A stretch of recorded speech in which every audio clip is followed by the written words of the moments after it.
Então, pessoal, hoje a gente vai falar sobre a ata de registro de preço e o reequilíbrio econômico-financeiro. Eu já adianto para vocês que sim, é possível o reequilíbrio econômico-financeiro mesmo em ata de registro de preço.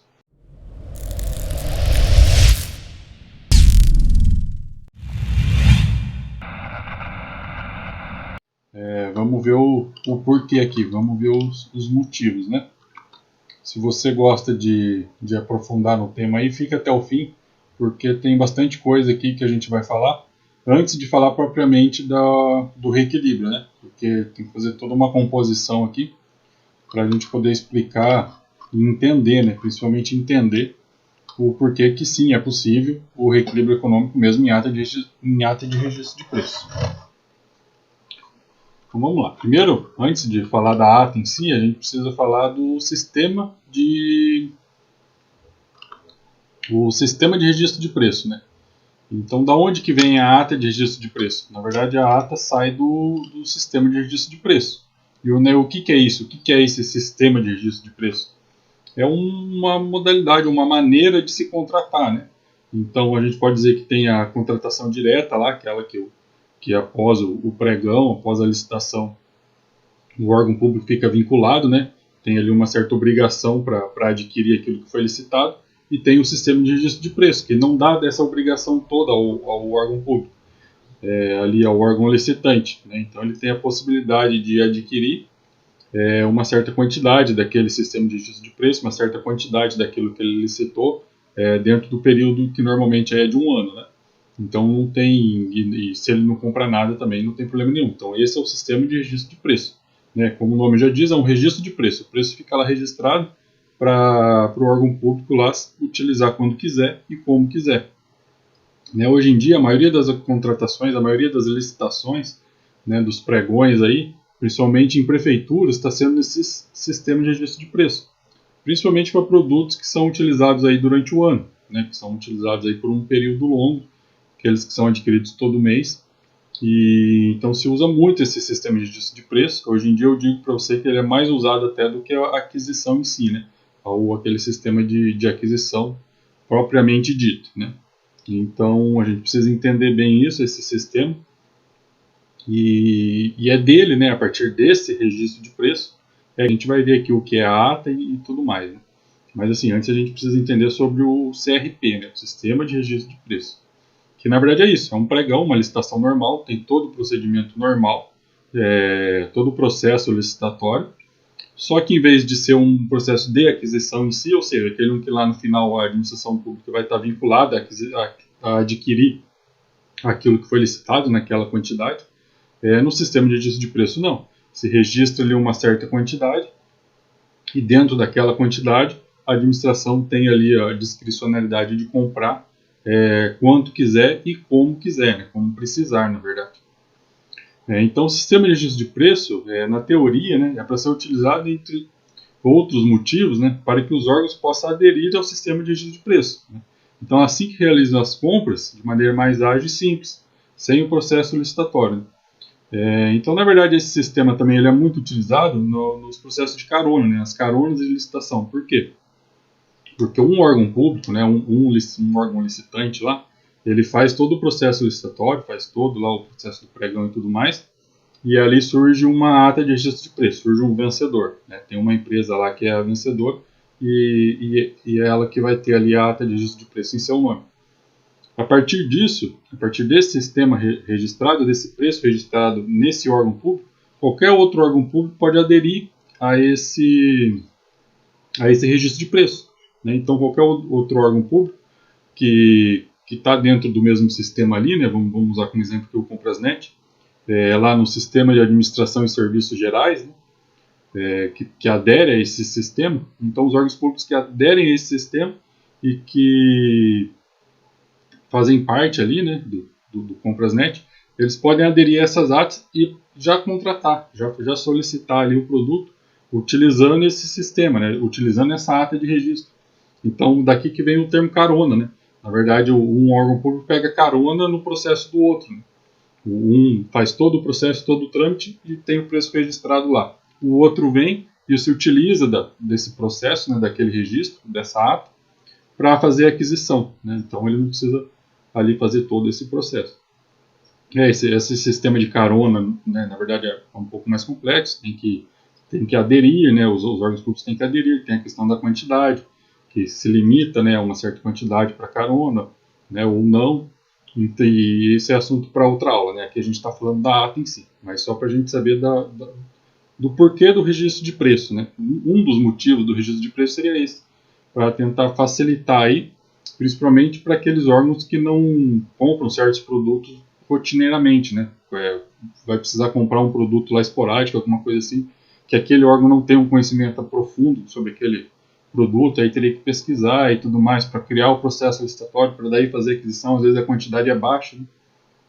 Então o sistema de registro de preço supre isso, né? O órgão simplesmente busca lá no sistema, vamos usar aqui o Comprasnet, lá no sistema de administração de serviço, dentro lá dos sistemas de serviços gerais, né, que esses são os termos aí lá dentro do Comprasnet para os órgãos públicos, né. Na verdade isso é questão lá do servidor e tal, né, para a gente que está vendendo aqui, só para a gente ter uma noção de como funciona. Então eles aderem a essas atas aí e fazem a compra direta sem precisar criar todo o processo licitatório. Qual que é a vantagem disso para nós, para os fornecedores? Porque às vezes você vai registrar uma ata lá em um órgão público, né, e ele vai pedir uma certa quantidade, e vários outros órgãos públicos vão acabar comprando também, né, vários outros lugares vão acabar comprando. Automaticamente a sua chance de vender mais é maior, né, dentro do sistema de registro de preço. Teoricamente, né, seria maior, porque quando a gente fala de sistema de registro de preço, outros órgãos poderiam aderir e também efetuar a compra. Quando a gente fala de federal, né, de aquisições de órgãos federais aí dentro do Comprasnet, nessas plataformas mais abrangentes, isso até realmente ocorre, né? Você vende para um órgão e vários outros acabam pedindo. Agora, quando a gente fala de prefeitura, aí já não é bem assim, né? Normalmente as prefeituras ali, ninguém pega carona, né? Dificilmente alguém pega carona em ata de prefeitura, principalmente prefeitura do interior, de cidade pequena, alguma coisa assim. Então isso não ocorre muito. E é daí que surgiu esse problema de reequilíbrio em ata de registro de preço. Porque várias prefeituras, principalmente cidade pequena, estão utilizando utilizam já esse sistema, e normalmente são para compras mensais, né? Vamos usar como exemplo que é merenda escolar, produto de limpeza, produto de papelaria, né? Então isso tudo é comprado através do registro de preço. E está tendo muita variação, né? Nos últimos anos, aí, vamos por aí de 2020 para cá, muita variação de preços, os preços estão constantes, principalmente de alimento, né? E aí se diz que não pode ter reequilíbrio em ata de registro de preço, sendo que as prefeituras, a maioria está contratando dessa maneira.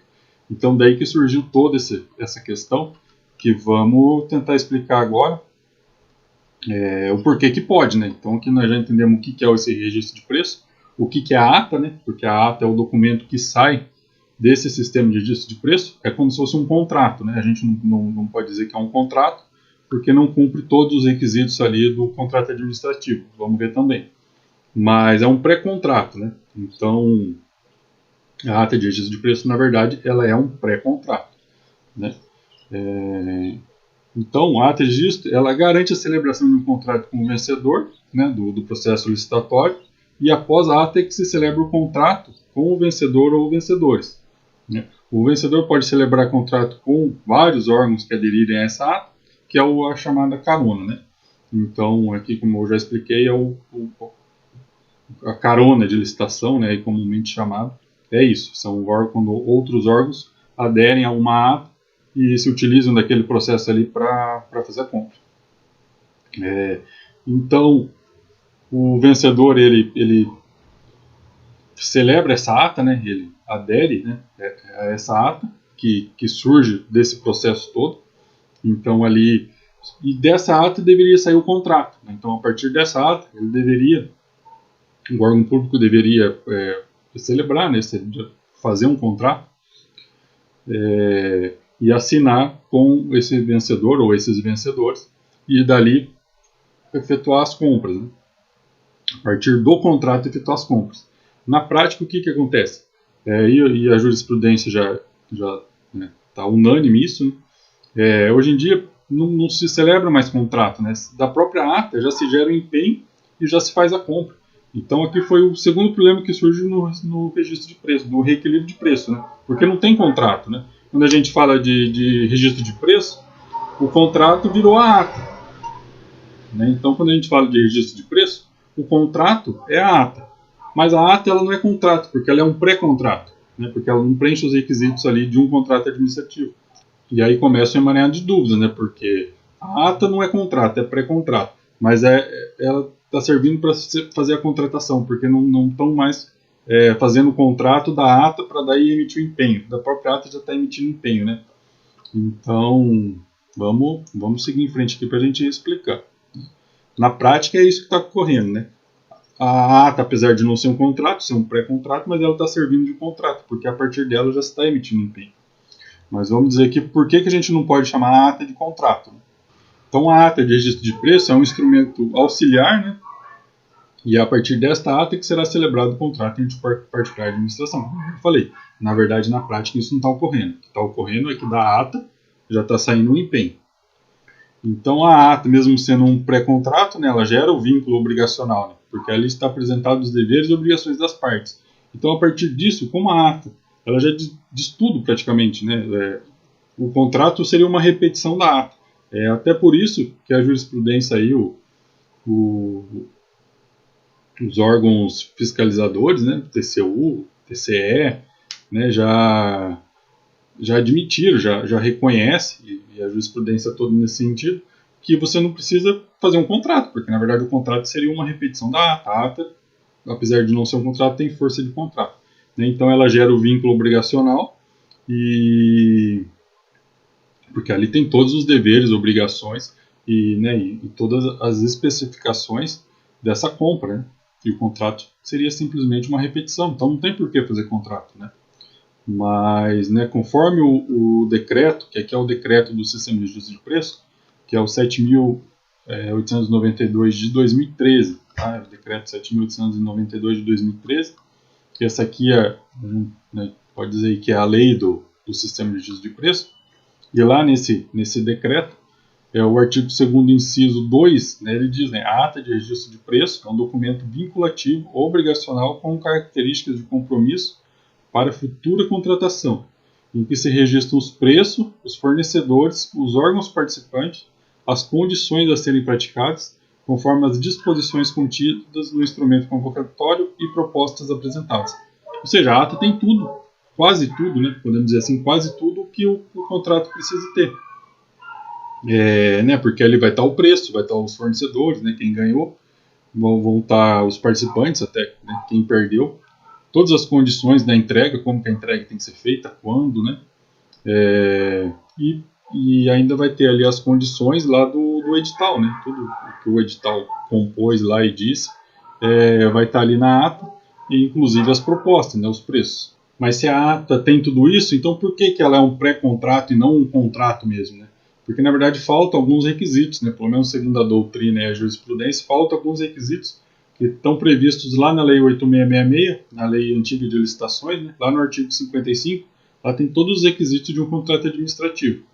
E então a ata, né, falta alguns desses requisitos aí. Por isso que ela é um pré-contrato, apesar disso gera vínculo, como a gente já viu, né, entre a administração e o fornecedor, entre a administração e a empresa, gera o vínculo e a empresa tem o direito de fazer a entrega. Porém, a gente não pode dizer que é um contrato administrativo celebrado ali entre a administração e a empresa. Então, quais são esses requisitos aí previstos lá no artigo 55 da 8666? A definição do objeto e seus elementos característicos, isso normalmente está previsto na ata, né? Qual que é o objeto, qual que é as características do objeto que o órgão lá vai comprar. A forma de fornecimento também normalmente está, se é regime unitário, continuado, né, de execução contínua, né, isso normalmente está. Quando a gente fala de produto aqui, é unitário mesmo, prestação de serviço, que aí pode ser continuado, né, ou contínuo. O regime de execução também normalmente está na ata, que é lá o de aquisição por item, aquisição por lote, se é aquisição por empreitada, né, se é execução por empreitada, então isso também normalmente está previsto. Normalmente aqui quando é produto, né, que é o mais comum, é aquisição por item, né, e quando é de obra, alguma coisa, é por empreitada global, né, normalmente é isso, né. Também está previsto na ata. Definição do preço, das formas e características de pagamento, normalmente tem na ata também, né, ali como que as maneiras vai ser paga, normalmente 30 dias, né, quando é produto, e quando é obra, conforme é o desenvolver da obra, né, conforme o grau de porcentagem de execução, vai recebendo pagamento. Então isso também normalmente tem na ata. A definição dos prazos, né, início da execução, conclusão, entrega, observação, recebimento definitivo. Olha, se tratando de obra, às vezes tem, né? Às vezes até isso está previsto também. Quando a gente fala de produto, não vai ter início de execução, poderia dizer que é o início do contrato, fim do início de execução é no início da ata, né? Quando celebrou a ata, ou se for órgão lá de carona, quando esse órgão aderiu, né? Mas e o fim da execução é no fim da vigência da ata ali, depois de um ano, ou se for o carona lá, se for uma aquisição única, né, após o fim da entrega, mas aqui já não é tão comum, né, já, às vezes esse tipo de previsão não tem na ata. Conclusão, né, por que não tem? Porque é genérico, né, até tem, que é da vigência dessa ata, normalmente um ano, mas a gente não tem como dizer assim que tem lá aquele início de execução. Ah não, quando que vai ser feita a entrega do produto? Né, na obra até pode ser que tenha lá, não, a execução tem que começar em tantos dias, alguma coisa do tipo. Agora, quando a gente fala de produto, não tem como a gente estipular aqui, né, não tem como lá o órgão público estipular em ata quando que vai começar a entrega daqueles produtos, né? Então essa é uma característica da ata de preço, não tem como, não tem essa previsão, né? Porque a compra é conforme a necessidade, né? Então, assim, a forma de entrega ou o prazo de entrega, isso tem, normalmente tem. Então, observação e recebimento definitivo. Normalmente tem ata também lá, ali, né, como que esse produto vai ser entregue, como deve ser entregue, como que vai ser a análise depois dele entregue, né? Que o comum é 3 dias, né? Então ali a administração recebeu o produto, tem um prazo de 3 dias para analisar, para checar, para conferir se o descritivo bate, se o produto está em ordem, está tudo certinho, e aí depois desses 3 dias é que se dá o recebimento em si, né? E aí a nota vai para a liquidação. Então, normalmente tem essa previsão também na ata. Critério pelo qual ocorrerá a despesa. Aqui, quando a gente fala de prefeitura, normalmente tem. Você pode pegar as atas de prefeitura de cidade, aí, principalmente no interior, você vai ver que tem lá a previsão orçamentária já no edital, né? Até porque é um requisito do edital, né? Então, normalmente tem lá a previsão orçamentária, que é, né, ali como que vão ocorrer essas despesas, da onde vai sair a verba, e tudo mais, né? Toda a parte ali de programação de pagamento, né? Vamos dizer assim. Então, normalmente tem na ata também obrigação do contratado de cumprir as condições de habilitação, qualificação exigida na licitação durante a execução do contrato, tem na ata.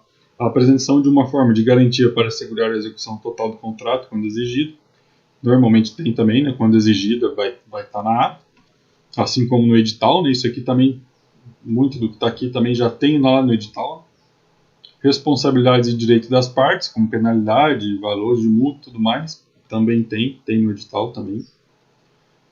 Os casos de rescisão, também tem. Caso de rescisão e direitos da administração, quando essa ocorrer. Condições de importação, isso aqui já não cabe muito. Vinculação do contrato ao edital de licitação e ao termo de inexigibilidade ou dispensa da licitação. E a proposta da empresa vencedora, né? Isso aqui tem também, né? É óbvio, pelos princípios aí. Definição da legislação que se aplica à execução do contrato e os casos omissos. Então, normalmente tem. Então, a gente percebe, sim, que apesar da doutrina e a jurisprudência dizer que não é um contrato, tirando a parte de execução e conclusão, né, praticamente tudo tem na ata de uso. Pode pegar uma ata aí e analisando, você vai ver que preenche esses requisitos aqui, né? Mas, ainda assim, né, por que se diz que não tem, então? Né? Por que se diz que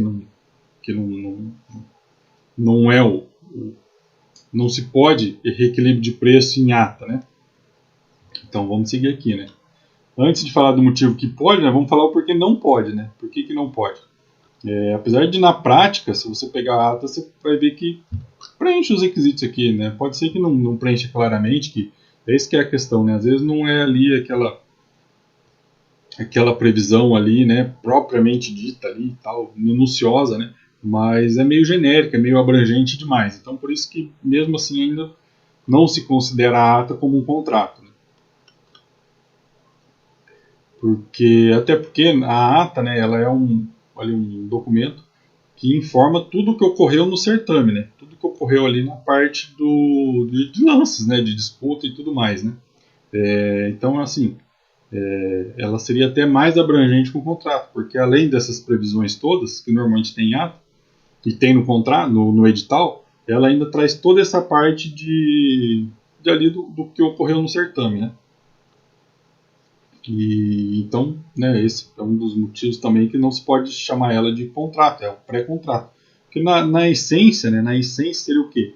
Da ata surgiu o contrato. O problema ocorre quando parou de surgir o contrato da ata, né? Por quê? Pela desnecessidade, é excesso de burocracia. Né, a gente pode dizer que é uma burocracia burra.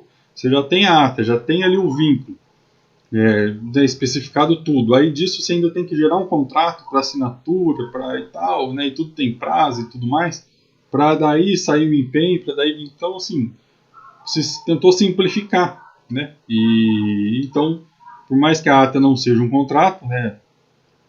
Não é o correto dizer, mas a gente, para entender, pode dizer assim, né? A ata não é um contrato, mas ela tem força de contrato, né? Como se fosse, mas não é. A gente, para fins de entendimento e de legalidade, a gente não pode dizer que a ata é um contrato, né? É um pré-contrato, ela só dá o direito à celebração do contrato.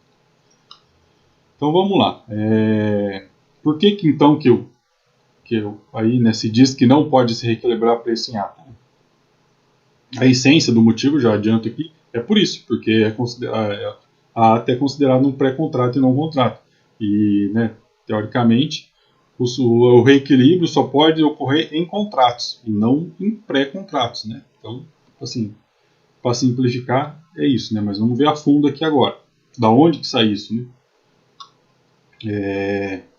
Então, lá, as unidades do Departamento de Coordenação e Orientação dos Órgãos Jurídicos, chama DECOR, ela deu um parecer. Né? Esse DECOR aí emitiu o parecer, em 2016 foi o primeiro parecer, e lá dizia, né? Ata de registro de preço, reajustabilidade, né? Incidência dos institutos de manutenção do equilíbrio econômico e financeiro. Impossibilidade, né? Então daqui que vem esse entendimento de que não pode, né? Porque na verdade esse Departamento de Coordenação e Orientação dos Órgãos Jurídicos, esse DECOR, ele que deu esse parecer nesse órgão, emitiu o parecer em consonância com a AGU, né? E aí, né, disso aqui, isso foi lá em 2016, depois tem outro que a gente vai ver também, surgiu essa impossibilidade aí de se reequilibrar preço em ata, né? Então vamos lá ver o que diz esse parecer aí. Vamos ver aqui o que o parecer diz, né? Então a distinção entre manutenção do equilíbrio econômico e o procedimento negocial previsto nos artigos 17 a 19 do Decreto 7.892 de 2013, distinção de natureza jurídica, distinção de efeitos, distinção de competência. Então lá no decreto, que é o do Sistema de Registro de Preço, ele informa lá no artigo 17 a 19 as possibilidades de reequilíbrio. Né? Não vou passar aqui agora, mas lá diz. Mas ainda assim, o parecer foi contrário ao reequilíbrio, porque, segundo eles aqui, o que se diz lá nesse decreto não se aplica nos casos de ata, né? Nesse caso em questão aqui. Então, o procedimento de negociação dos valores registrados na ata, previsto nos artigos 17 a 19 do Decreto 7.892 de 2013, aqui que é o importante. Não se confunde com o reconhecimento do direito da parte contratante à alteração do valor contratual para manutenção do equilíbrio econômico do contrato. Então, aqui fica bem claro que o que se diz lá no decreto do 17 ao 19 é uma coisa e o reequilíbrio em ata, né, em alteração contratual de ata é outra coisa. Então, o procedimento de negociação dos valores registrados na ata, previsto no artigo 17 e 19, afeta o preço registrado na ata e deve ser conduzido a priori pelo órgão gerenciador. Tá? Não cabe reajuste, né, que fica bem claro, não cabe reajuste, repactuação ou reequilíbrio econômico em relação à ata de registro de preço, uma vez que esses institutos estão relacionados à contratação, né, contrato administrativo em sentido amplo. O fato gerador de manutenção do equilíbrio econômico, reajuste, repactuação e reequilíbrio econômico, deve ser reconhecido no âmbito da relação contratual firmada pela autoridade competente, sem necessária interferência na ata de registro de preço. Então, aqui fica claro, né, que não cabe reajuste, uma vez que os institutos estão relacionados à contratação, né, contrato administrativo. Então, aqui no que é o 5 aqui, né, do parecer, ele deixa claro que não cabe por quê? Porque lá, segundo o entendimento, o reequilíbrio, a repactuação só é cabível em caso de contrato administrativo em sentido amplo. Ou seja, em contrato administrativo mesmo, né, o contrato em si, né, e não aqui nessa ata, porque a ata seria um pré-contrato. Né, seria ali né, não é o contrato em si, não é um contrato administrativo em sentido amplo. Né, então esse seria o entendimento aqui do porquê não cabe o reequilíbrio em ata. Então vamos lá, agora o outro parecer também, esse é de 2019. Né? Então o parecer 03 de 2019, né, na verdade ele ratifica o parecer lá 01 de 2016, e ele diz o seguinte: o sistema de registro de preço consiste em procedimento previsto no inciso 2 do artigo 15 da Lei 8666, que tem como intuito permitir diversas contratações pela administração pública com uma única licitação. Né, na verdade aqui ele está falando da carona, né, da licitação carona, onde com um processo licitatório, né, ali vários outros órgãos podem aderir a essa licitação para comprar também, para adquirir ali os produtos.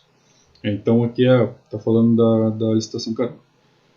Fim do certame, formaliza-se a ata de registro de preço, né, documento que é ator do decreto 7.892 de 2013, que é o decreto do CRP, do Sistema de Registro de Preço. Então ele é vinculativo, obrigacional, com característica de compromisso para a futura contratação, em que se registram os preços, fornecedores, órgão participante, condições, né, conforme disposições contidas no edital, no instrumento convocatório e proposta apresentada. Na verdade, que ele repete lá o mesmo que a gente já viu do outro, né, no anterior, lá no decreto lá no parecer de 2016, né, aqui que é um diferencial aqui, né. A consequência da natureza jurídica do preço registrado em ata como declaração receptícia de vontade, e, portanto, é ato anterior à formalização do ajuste. É a inaplicabilidade direta dos institutos vocacionados a garantir o equilíbrio econômico-financeiro da contratação, que tem a previsão lá no artigo 37, inciso 21 da Constituição Federal. Né? Então, aqui ele está deixando claro novamente que o reequilíbrio aqui, né, que ele é mais abrangente, que ele fala equilíbrio econômico, não é permitido em ata de registro de preço. Né? Pois a Lei 8.1 prevê sistema de controle e atualização dos preços registrados, do artigo 15, parágrafo 3º, inciso 2, né, validade não superior a um ano. Então, como então o decreto prevê as hipóteses de atualização do valor. Né, aqui eu já falo sobre isso. Né? E aqui ele ainda cita o parecer de 2014, parecer 14 de 2014, que também, né, fala basicamente a mesma coisa. Né? Então aqui, né, desses pareceres aí, o que a gente extrai, né? O porquê que a gente o que a gente extrai para dizer por que não se pode o reequilíbrio em ata. Né? Então podemos concluir que o parecer informa a impossibilidade de equilíbrio de preço por ato, porque é um pré-contrato. Isso é possível reajuste ou reequilíbrio em contrato. Né? E o segundo motivo aqui que a gente extrai desses pareceres é que as atas, né, a previsão delas, o prazo delas não pode ultrapassar um ano. Né? Então, se o prazo da ata é de um ano, né, não pode ultrapassar isso, não teria por que existir aí esses reajustes, esses reequilíbrios em ata, né? Porque ele é de um ano. Então, teoricamente, dentro desse um ano não teria necessidade disso. Né? Então, até aqui, né, O reajuste, tudo bem, né? O reajuste em menos de um ano até não cabe mesmo, é complicado. Mas a repactuação aí já a gente já não pode dizer com tanta ênfase assim, né? Que não caberia repactuação dentro de um ano. Depois a gente vai ver esses institutos aí, né? Reajuste e repactuação, para a gente entender melhor, né? Mas o que é cada um para a gente poder aqui linkar com esse parecer. Mas, assim, daqui o que a gente precisa extrair, o que a gente precisa entender é isso. Por que os pareceres e por que surgiu esse entendimento? Eu vejo até em licitações aí, antes de começar o pregão, o pregueiro lá dizendo, cuidado, porque né, a gente não... É proibido o reajuste, proibido o reequilíbrio em ata de registro de preço. Né? Reajuste, tudo bem, até pode ser, mas a repactuação, o reequilíbrio, não sei. Vamos ver aqui mais para frente aí, chegar a uma conclusão final, né? Mas, né, e por que se diz isso? É por conta desses pareceres aqui. Resumidamente, é porque a ata de registro não é contrato, é um pré-contrato, e porque a previsão dela é de um ano, então, né, como é só um ano, não teria por que ter esse tipo de equilíbrio aí, né, de equilíbrio financeiro. Né? Então, vamos lá, vamos seguir aqui. Agora vamos ver onde está a previsão de que existe, de que pode, né, vamos dizer assim, onde está previsto esses reajustes, esse equilíbrio de preço, onde que ele está. Aqui a gente viu o porquê que ele não pode, agora vamos ver o porquê que ele pode. Né? O porquê que a gente vai firmar um entendimento aqui, vai fazer uma tese dizendo por que sim, cabe, né? É possível o reequilíbrio aqui na ata de registro de preço. Um dos motivos, uma das teses que, se você precisar aí, você pode utilizar, né? É justamente aqui o contrato, a ata não é um pré-contrato, é sim um contrato, né? Apesar de a gente aqui viu que a doutrina, a jurisprudência diz o contrário, mas nada impeça que você dê a sua opinião, que você formule a sua tese aí. E como que você vai fazer isso? Pega a ata aqui do caso concreto que você está precisando de um reequilíbrio aí, pega a ata lá e vai bater no requisito com requisito, né? Preencheu todos os requisitos lá do artigo 55 da 8666, diz que é um contrato mesmo, que tem, né, ou pelo menos ali está preenchendo todos os requisitos de um contrato administrativo, então aquilo ali pode ser considerado um contrato e peça. Se você é um analista top aí, né, que quer se diferenciar, não tem por que não tentar uma tese dessa, não tem nada de absurdo nisso, né? Lógico, precisa fundamentar ali, né, e colocar as previsões, né? Mas, né, o primeiro ponto é esse: analise a ata, analise os requisitos do contrato administrativo. Preencheu, você já tem o início aí da sua tese. Mas vamos lá, né? Onde mais que diz que pode, né, que é possível o equilíbrio? Lógico, não vai dizer que é possível o equilíbrio em ata, né, no sistema de registro de preço. Mas aonde que diz que tem, né, em contrato, pelo menos? Lá na 8666, no artigo 40, né, inciso 11, e artigo 55, inciso 3, né, da Lei 8666 de 93. Então, esses artigos aqui, eles versam sobre a obrigatoriedade de cláusula de reajuste. Então, o primeiro ponto, analisar no edital, né, ou na ata mesmo, se está lá constando lá, né, alguma coisa sobre reajuste. Porque, segundo o artigo 40 e o 55 da Lei 8666, é obrigatório que conste, né, alguma previsão aí, alguma coisa sobre esse tipo de reajuste aí, né, de equilíbrio. E já o artigo 65, ele é mais preciso. É esse aqui que a gente vai tratar propriamente. Esse que é o importante, que é o artigo 55, inciso 2, a linha D, da 8666. Né? Então, artigo 55, inciso 2, a linha D, da 8666. Ele versa sobre a teoria da improvisão, ou seja, sobre o reequilíbrio e recomposição. Né? Então, aqui a gente precisa entender esses institutos aí para a gente conseguir compreender aí e tomar a nossa decisão aí. Então a gente precisa entender, né, a diferença entre equilíbrio, entre reajuste e repactuação. Né? Repactuação, reequilíbrio, recomposição, né, até revisão, esses termos aí, o que é o que, né? O que é igual ao que, o que é o que. Então vamos lá. Equilíbrio seria o genérico, seria o todo, né? Então, né, quando a gente fala de equilíbrio, a gente está falando de tudo. Quando a gente fala equilíbrio, a gente está falando de de reajuste, de repactuação, de reequilíbrio, recomposição e revisão. Então, o reequilíbrio é o todo. Aí dentro do equilíbrio que vem os outros termos, né? Comumente a gente acaba falando sempre reequilíbrio, às vezes recomposição, né? Mas na verdade não é o tecnicamente correto, porque existe diferença, né? Reajuste é uma coisa, repactuação é outra, aí o reequilíbrio e a recomposição é a revisão, a gente pode até dizer que é a mesma coisa. Alguns autores aí põem uma diferença aqui, outra ali, mas no geral a gente pode dizer que é a mesma coisa. Reequilíbrio, recomposição e revisão, né, a gente pode dizer que é uma coisa só. Agora, reajuste e repactuação, não, aí tem uma certa diferença. E equilíbrio é o todo, né? Então, esses termos aí que a gente precisa diferenciar, e até quando for falar, usar, né? Usar o termo correto, porque é isso que te dá aí o diferencial, né? Você usar o termo correto, é o que mostra aí o que você conhece, que você domina o assunto, né, que você está falando. Então, se você fala reajuste, mas na verdade você está pedindo um reequilíbrio, aí já complicou, né? Se a pessoa que está lá do outro lado está te escutando ou está lendo, sabe essa diferença, já vai falar aí, o cara aqui comeu bronha, porque não sabe. Vamos lá, né? Vamos lá. Então a gente já viu que equilíbrio é o todo e os outros termos estão dentro do equilíbrio aí. Então vamos lá. O que é o reajuste? Vamos começar pelo reajuste. Vamos começar pelo reajuste aí. Reajuste é correção inflacionária. Tá? Sempre quando você ouve o termo reajuste ou você quer pedir uma correção inflacionária, alguma coisa que tem a ver com tabela de preço, com índice de correção monetária, né? Com tabela aí de valores, né? Sempre você está falando de reajuste. Né? Então isso aqui normalmente é para contrato contínuo, né? Contrato que dura mais, né? Contrato aí além de um ano.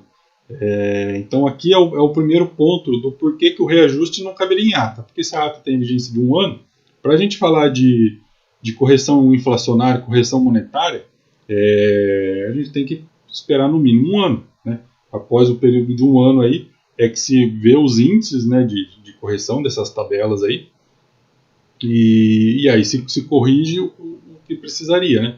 Então se corrigiria o contrato conforme os índices dessas tabelas, mas para isso seria após um ano. E se a ata é de um ano só, né, não tem como, não tem por que a gente falar de reajuste em ata de registro de preço. Né? Então, conforme o parecer lá, realmente, tem toda a razão. Se o contrato é de um ano só, e para a gente falar de reajuste de correção inflacionária, é só após um ano, né? Não tem como a gente querer corrigir com um mês, 3 meses, 6 meses, né? Isso aí seria após um ano. Após o fechamento desses índices aí se aplica as correções ali no contrato. Né? Então, reajuste em ata, não tem como. Ali porque normalmente as atas têm duração de um ano. Então, esse tipo de equilíbrio, né? Aqui que a gente usa os termos corretos, né? Esse tipo de equilíbrio, que é o reajuste, esse aqui, né? Hoje em dia, a previsão desse tipo, ela é importante em contratos duradouros, em contratos contínuos, né? Também chamados aí de contratos continuados. Né, porque esses duram por vários anos, né? Principalmente aí na nova lei de licitações tem contrato aí que vai poder durar 10 anos. Né? Então, nesse tipo de contrato, né, que normalmente é contrato de prestação de serviço, né, assim, que tem uma vigência maior, aí você ali, todo ano, dependendo, você pode pedir um reajuste, né, não tem problema nenhum. Tanto que também já está decidido aí, já está com, né, a jurisprudência já está consolidada, que você pode pedir tanto um reajuste e um reequilíbrio ao mesmo tempo, né? Então cabe você pedir aqui um reajuste e uma recomposição. Cabe, não tem problema nenhum. Reajuste é uma coisa, recomposição, reequilíbrio é outra. Então você pode pedir as duas coisas ali, que não tem nada de errado nisso, é possível. Por quê? Porque quando a gente fala de reajuste, a gente está falando de correção monetária, correção de inflação, correção em cima de tabelas de preço, né? Correção aí de tabelas financeiras para índices inflacionários, as coisas do tipo, que é a perda do valor, né, a perda do poder de compra, né? Então, assim, reajuste é isso. Ouviu? Reajuste. Correção inflacionária, tabela de índice de correção monetária, né? Sempre quando se estiver falando desses termos aí, a gente já sabe que é reajuste, né? Para facilitar aqui, para você não se perder, né? falou de correção inflacionária, falou de tabela de índice monetário, é reajuste. Né? E sempre que você falar reajuste, tem que ser sobre isso. E a repactuação, então? Né? O que seria que é a diferença para a repactuação? Então a repactuação também, ela também ocorre em cima de índice inflacionário, em tabela de correção monetária, esse tipo de coisa. Porém a repactuação, ela tem que ser pedida, ela, né, tecnicamente, ela é cabível em contrato de serviços contínuos, só que a dedicação exclusiva de mão de obra. Ou seja, lá no reajuste é contrato de serviços contínuos, ponto. Né? É contrato desse tipo, reajuste. Agora, se for contrato de serviço contínuo com dedicação exclusiva de mão de obra, aí nós estamos falando de repactuação. Né? Então, assim, o termo mais geral é o reajuste. Né? Tudo ali que é contrato contínuo, reajuste. Opa, mas tem um detalhe que você tem que verificar. Se é dedicação exclusiva de mão de obra, é a repactuação. Aí já não é mais reajuste, é repactuação. Então, aqui são os termos corretos que você precisa usar para mostrar que você manja aí, né, que você é uma autoridade que você sabe. E que tipo que é esse contrato aqui? Vamos só dar um exemplo aqui, só para facilitar a vida. O que são esses contratos exclusivos contrato de dedicação exclusiva de mão de obra? Normalmente é um contrato de limpeza, contrato de segurança, é esse tipo de contrato de prestação de serviço que são os de exclusivo de mão de obra, porque ele só o serviço a ser prestado é exclusivamente de mão de obra. Né? Vamos tentar explicar aqui a diferença de uma construção. Né? Vai construir uma escola lá. Além da mão de obra lá dos funcionários todos, ainda tem a questão do material, né? Vai precisar de tijolo, cimento, blá blá, um monte de coisa. Agora aqui não, um contrato de limpeza lá, prestação de serviço de limpeza. É só mão de obra mesmo, é só lá o pessoal que vai fazer essa limpeza. Segurança, é só o pessoal lá, os seguranças lá. Né, que vão estar ali trabalhando. Por mais que pode ser que envolva lá no de limpeza lá um produto, alguma coisa, um produtinho de limpeza, alguma coisa assim, né, um pano, uma vassoura, mas não é assim, exclusivamente o que se contrata é a mão de obra, não é o todo, né? Não é a mão de obra mais o material, mais o insumo, né? Em licitação a gente sempre trata de produtos desse tipo como insumo, né? Então não é, né, assim, é exclusivo mesmo mão de obra. Então, quando a gente está se tratando de contratos desse tipo, a gente está falando de repactuação. Quando é do geral lá, por exemplo, de uma obra, a gente está falando de reajuste. Então aqui são as duas principais diferenças aí, repactuação e reajuste. Ambos estão dentro da correção monetária, ambos estão dentro da correção de índice monetário. Né? Então assim, na repactuação, né, os contratos, além de serem contínuos, eles estão diretamente ligados à contratação de mão de obra para execução. Né? Normalmente são aqueles serviços que a gente chama de terceirizado, né? Por exemplo, limpeza, né? Seria um serviço que poderia contratar um servidor ali, contratar né, uma pessoa, né? E ela fazer a limpeza ali, mas né, hoje em dia a gente sabe que é preferível terceirizar, né? Então, em vez de contratar o órgão público, contratar uma pessoa para fazer essa limpeza, né? E aí ela vai ser lá um agente público, vai ter todo aquele vínculo e tudo mais, é preferível terceirizar para uma empresa, se contrata uma empresa, uma PJ, e essa PJ é que traz a mão de obra ali, né? Então, quando a gente está falando desse tipo de contrato, né, que aqui a gente pode, sim, para facilitar o entendimento, né, se compara aos contratos terceirizados, né, de mão de obra. Então, esse é o tipo de contrato de mão de obra exclusiva, né, que quando a gente fala disso, é a repactuação, né? Então, só para entender melhor aí, o que é esse tipo de contrato, aí, quando a gente fala de contrato com dedicação exclusiva. Meio equiparado com ali, o serviço terceirizado, principalmente quando a gente fala de segurança e limpeza, que é o mais comum. Né?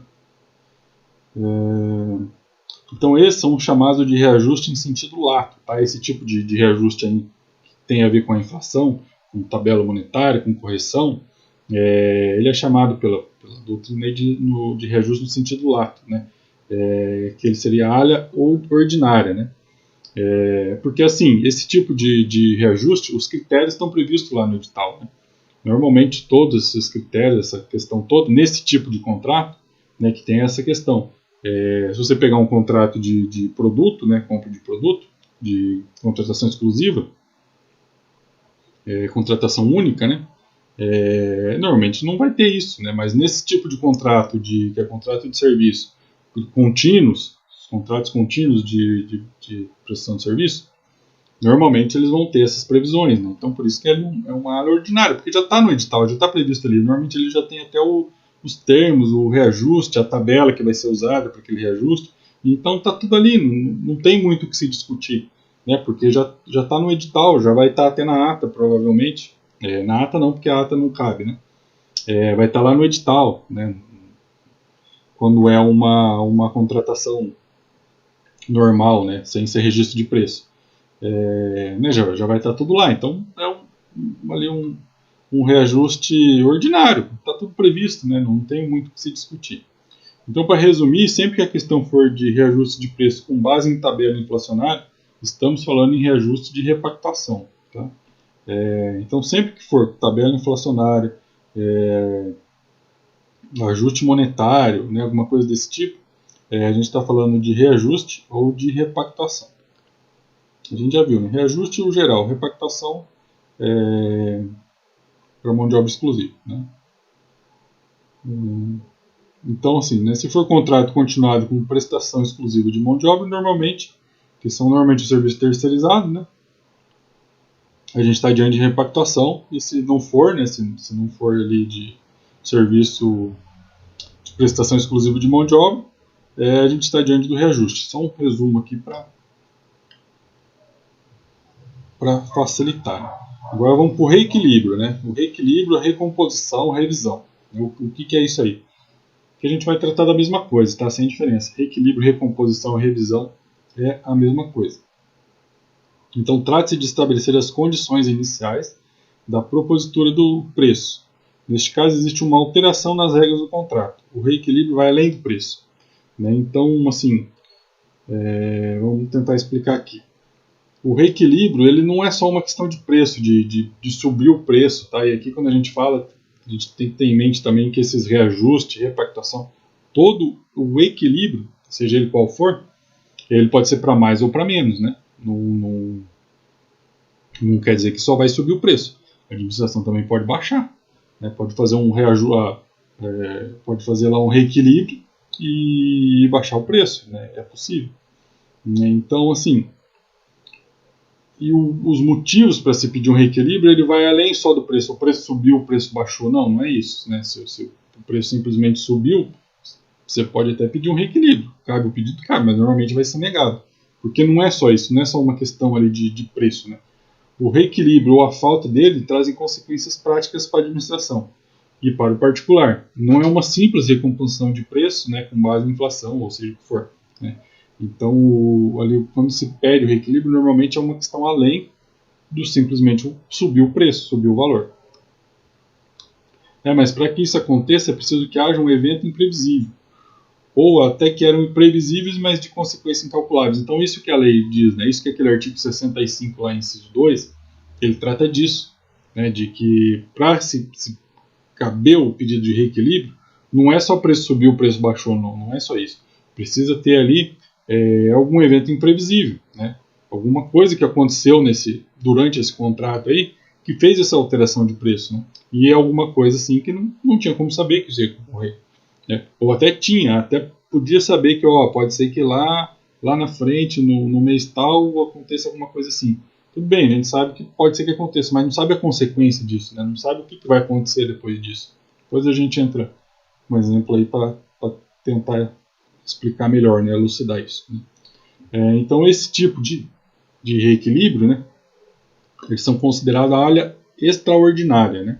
Por quê? Porque lá a ordinária é o que está lá, já está previsto no edital. Aqui não tem como prever no edital uma coisa que você nem sabe que vai acontecer, né? Não existe, não tem esse tipo de previsão. Então, eles resultam da necessidade de revisão contratual por um desequilíbrio contratual involuntário das partes. Né? Então, basicamente é isso, é o extraordinário por quê? Porque alguma coisa ali aconteceu, que ninguém sabia que ia acontecer, que não tinha como prever que isso ia acontecer, mas isso que aconteceu deu um desequilíbrio. Uma está com vantagem de mais, enquanto a outra está com vantagem de menos, ou seja, está sem vantagem nenhuma. Né? Então, assim, vamos falar aqui de aumento de preço, né, que é o que normalmente a gente quer, né? Equilíbrio de preço para mais.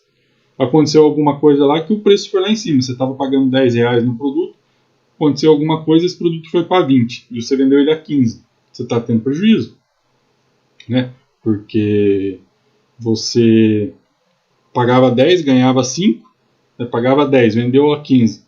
Então você estava ganhando 5, agora você está pagando 20, ou seja, você está perdendo 5.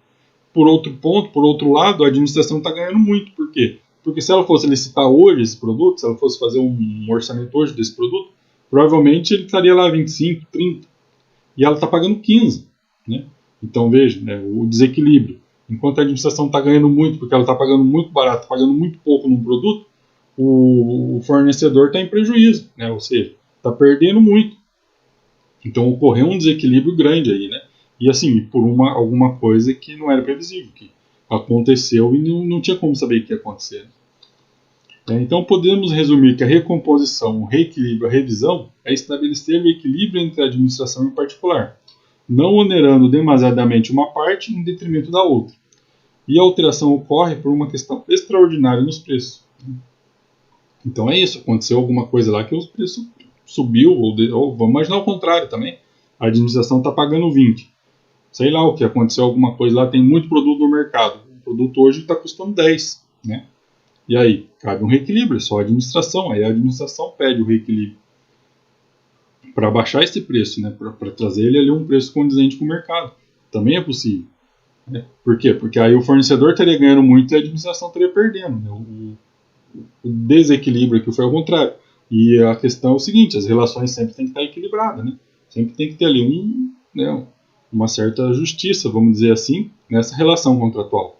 Um não pode ganhar demais enquanto o outro está perdendo, né? Então, dos dois lados, né? A administração pode pagar muito caro no produto que está barato, como não pode pagar muito barato no produto que está muito caro. Porque aí o fornecedor está em prejuízo, né? Então, assim, o reequilíbrio ele sempre vai ser nesse sentido, de equilibrar mesmo a relação ali, né? Deixar uma coisa justa. Um está pagando um preço justo, o outro está vendendo pelo preço justo, está tendo um lucro justo, né? Não está ganhando nem muito nem pouco. Então, assim, recompôs o contrato inicial lá firmado, porque a gente tem que partir do princípio que lá, quando o fornecedor vendeu, quando foi gerado esse contrato, né, seja ele ali, seja o pré-contrato lá na ata, seja ele um contrato mesmo de uma licitação de aquisição direta, né, uma aquisição aí de aquisição, não de registro de preço, quando ocorreu essa venda, ocorreu uma venda equilibrada, né, teve um equilíbrio ali nas relações. O produto não foi vendido nem muito caro e nem muito barato, né. E aí por algum motivo desequilibrou, então precisa voltar, precisa, né, ocorrer ali esse reequilíbrio para voltar essa composição, né, esse contrato, né, a gente, vou falar contrato aqui, mas a gente tem que ter em mente que estamos falando da ata, né, assim, não necessariamente da ata, que estamos falando genérico, mas aplicando na ata, mas só que lá na ata a gente considera como um pré-contrato, né, sempre lembrando disso. Então lá, foi firmada essa ata aí, deu o preço lá na ata de registro de preço. A gente imagina que teve um equilíbrio ali, né? Foi um preço justo, porque se fosse um preço muito caro, a administração não ia homologar, né? Não ia ali negociar e tal, não conseguiu uma negociação, alguma coisa, ficou muito caro, né? Tá fora do comum preço, tá fora do praticado no mercado, não homologa, né? Não cancela revoga, né? Essa ata, porque, né, o preço não está condizente com o mercado. Do mesmo jeito que se ficar muito abaixo, e aqui é a questão, né, se ficar muito abaixo e o fornecedor deu o preço, né, a gente imagina que é consciente, deu um preço consciente muito abaixo, aí não. Aí ele vai ser obrigado a cumprir esse contrato, a entregar nesse preço baixo. Se não acontecer nada de extraordinário, ele não vai ter direito a esse reequilíbrio, porque ali foi uma questão dele, né, foi uma vontade dele dar aquele preço. E, né, então, por isso que a gente tem em mente que quando ocorre o equilíbrio, se ele der um preço muito baixo, ele vai ter que cumprir esse contrato nesse preço baixo. Ocorreu alguma coisa que, né, por mais que ocorra alguma coisa ali, uma coisa imprevisível, que o preço subiu, tudo bem, ele vai conseguir o reequilíbrio? Até pode, mas vai conseguir o reequilíbrio com base no preço inicial dele. Né? Vamos falar aqui para elucidar. Vamos imaginar que o cara vendeu lá com 15% de margem de lucro. Né? Vamos pegar um exemplo prático aqui para ficar mais fácil. 2020, né? Acho que foi 2020. O preço do arroz disparou. Então o arroz que era vendido aí a R$ 10 no mercado, né? De maneira geral, vamos por aí, era R$ 10 o preço do arroz, preço de mercado. R$ 10 lá o saco. Chegou no meio lá de 2020, acho que ele chegou a custar 25, 30. Desequilibrou. Agora vamos imaginar que esse fornecedor, ele vendeu o arroz lá, que ele estava pagando 8, ele vendeu por R$ 9. Vamos por aí 10% de margem de lucro. Só que tirando despesa de imposto, tirando frete e tal, ele vendeu no prejuízo. Beleza. Interessa, vai ter que entregar, porque foi ele que deu o preço, então ele vendeu, vai ter que entregar. Aí, mas assim, lá em 2020 ocorreu lá a questão de muita compra, né, por causa da pandemia, os órgãos públicos começaram a comprar demais e tudo mais, e aqui a pandemia já é um evento imprevisível, incalculável, ou seja, a própria pandemia já dá direito ao reequilíbrio, porque é um evento que ninguém tem como prever, não tinha como saber. Ah, começou no mundo lá em final de 2019, aí tinha como prever que a pandemia ia chegar no Brasil. Até pode ser, você pode até dizer que tinha como prever que chegaria no Brasil. Mas as consequências não tinha como você saber o que ia acontecer, o que não ia. E uma das consequências é que o governo começou a comprar demais, né, todos os órgãos aí, prefeitura, estado, governo federal, e todo mundo também começou a querer se estocar, o preço do arroz disparou. Na verdade, o preço do alimento em geral disparou, do arroz mais ainda, até pela falta de demanda, né? Pela falta de produto no mercado, né? E subiu, né? O saco lá que era vendido a 8 começou a ser vendido a 20, 25. Mas esse cara vendeu lá no comecinho de 2020 com mais de 10% de lucro, que na verdade ia dar prejuízo, descontando os encargos ali, ia dar prejuízo. Quando ele vai pedir esse reequilíbrio, a administração tem que olhar e verificar isso, né? Porque normalmente se pede notas fiscais de antes, de depois, você analisa o preço do mercado, você analisa o que ocorreu, né, de imprevisível e tudo mais. E aí se verificou lá que ele estava vendendo um arroz lá na prefeitura lá a R$ 9, estava pagando 8, né? Vamos por aí que é mais de 10%, não um pouquinho mais, vamos dizer que é 10. Beleza. Aí o saco do arroz, ele conseguiu comprovar agora que ele está pagando 25. Beleza. Só que então ele está pagando 25, o reequilíbrio vai ser na mesma proporção do 10%. Entendeu? Não quer dizer que ele, então tá, ocorreu a pandemia, então ele estava no inicial lá antes quando firmou o contrato, ele tinha uma margem de lucro de 10%. Quando ele vai pedir o reequilíbrio, aí ele pede uma margem de lucro de 30%, de 50%. Não. Aí não recompôs equilibrado, conforme lá o início do contrato, entendeu? A questão é essa. Quando se pede o reequilíbrio, principalmente para se conseguir, né, para a administração dar esse reequilíbrio, tem que ter em mente isso. O contrato tem que voltar ali na composição originária dele. Então, se ele tinha 10% de lucro lá no começo do contrato, quando ele vai ter o reequilíbrio, ele vai continuar com o mesmo 10% ou até menos, porque quando a gente fala 10% de 8, é 80 centavos. 10% de 25 é 2,50. Teoricamente, ele estaria ganhando mais o 10% do 25, né? Ele poderia até sair da margem de prejuízo, né? Dependendo ali do imposto, do frete e tudo mais, né? Mas é preciso analisar isso. Por quê? Porque tem que recompor de uma maneira que esse contrato se volte nas condições originárias dele. Ou seja, se o cara estava ganhando 10 centavos por saco, quando se tem esse reequilíbrio, o ideal é que ele continue ganhando esse mesmo 10 centavos. Né? E não se ele estava ganhando 10 centavos lá no começo do contrato, aí acontece alguma coisa, e aí ele usa esse fato imprevisível que aconteceu para pedir o reequilíbrio, e aí em vez de ganhar 10 centavos, ele passa a ganhar R$ 1. Né? Aí não equilibrou a relação contratual, né? Porque no começo da relação contratual era 10 centavos, né? Depois tem que continuar esse mesmo 10 centavos para ter esse equilíbrio contratual, né? Por mais que o preço esteja mais alto, mas a questão do lucro do fornecedor não. Então, sim, são detalhes, né, desse reequilíbrio. E aqui até para a gente conseguir entender o porquê cabe reequilíbrio em ata. Por que cabe reequilíbrio em ata? Porque ninguém é obrigado a vender com prejuízo, né? E assim, o principal motivo é esse, é um fato imprevisível, né? Não é qualquer coisa que vai poder trazer esse reequilíbrio. Aqui nós estamos falando lá do 65 inciso 2, ou seja, alguma coisa imprevisível. E quando ocorre essa coisa imprevisível, não interessa se é ata, se é contrato. É possível, porque por conta da teoria da imprevisão, né? Por conta da teoria da imprevisibilidade. né? A teoria da imprevisibilidade ela cabe a qualquer momento. Não importa se é ata, se não é, se é registro de preço, né? Ou se é aquisição. Então esse é o grande ponto do pedido de reequilíbrio. Em ata, primeiro ponto, tem que ter havido um evento extraordinário, né? Ou de difícil previsão, que é o que está lá no 65 da 8666. Né, que o artigo 65 ele trata dessa teoria da imprevisão, que é através dela que vem o reequilíbrio e a recomposição. Né? Então, assim, o ponto principal para se pedir um reequilíbrio é isso. Ocorreu alguma coisa ali que está dentro da teoria da imprevisão. Opa, aqui cabe um reequilíbrio. Aí, nesses termos que eu acabei de falar, é que você vai pedir esse reequilíbrio. Né? Não vai querer pedir uma coisa além do equilíbrio mesmo, né? Que provavelmente vai ser rejeitado. Agora, da onde que vem tudo isso, né? Da onde que vem essa questão toda, né? Principalmente essa do equilíbrio, né? Então, lá na Constituição Federal, no artigo 37, inciso 21, né?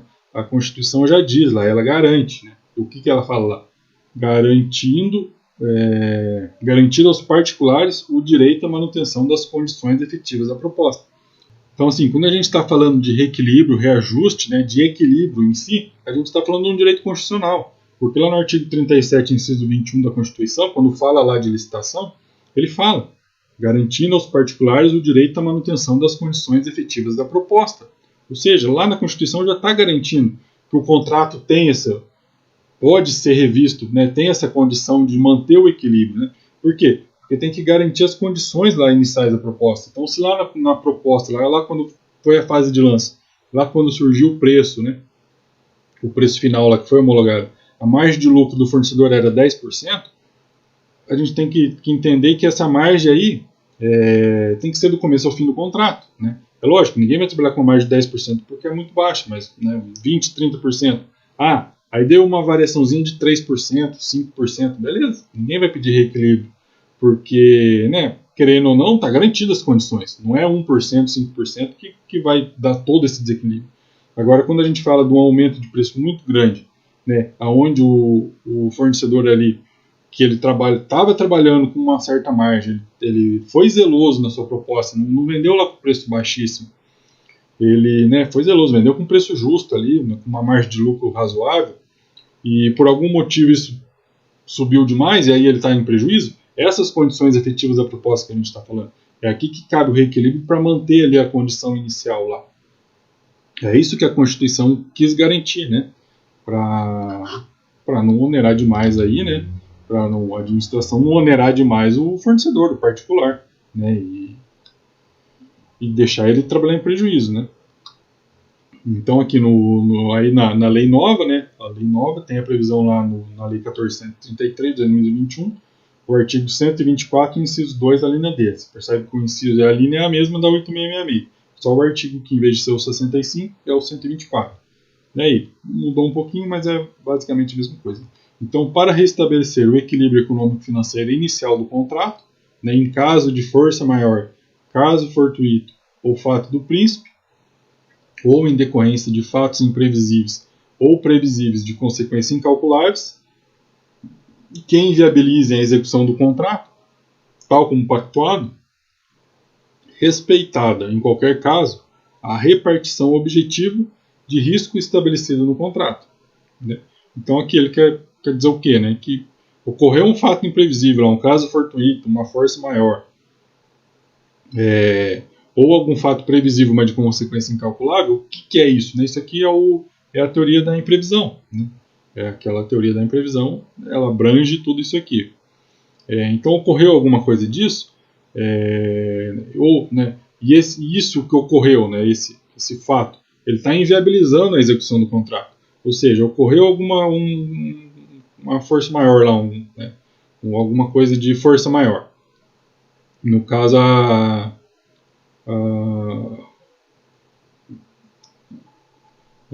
uma chuva, sei lá, ou vamos falar aqui do caso fortuito lá da pandemia. Ocorreu aqui o caso fortuito lá, a pandemia. E os preços subiram tanto que está inviabilizando a execução do contrato. Por quê? Porque o fornecedor está em prejuízo. Se ele continuar entregando, ele vai estar entregando prejuízo, vai estar perdendo dinheiro. Então isso inviabiliza a execução do contrato. Né?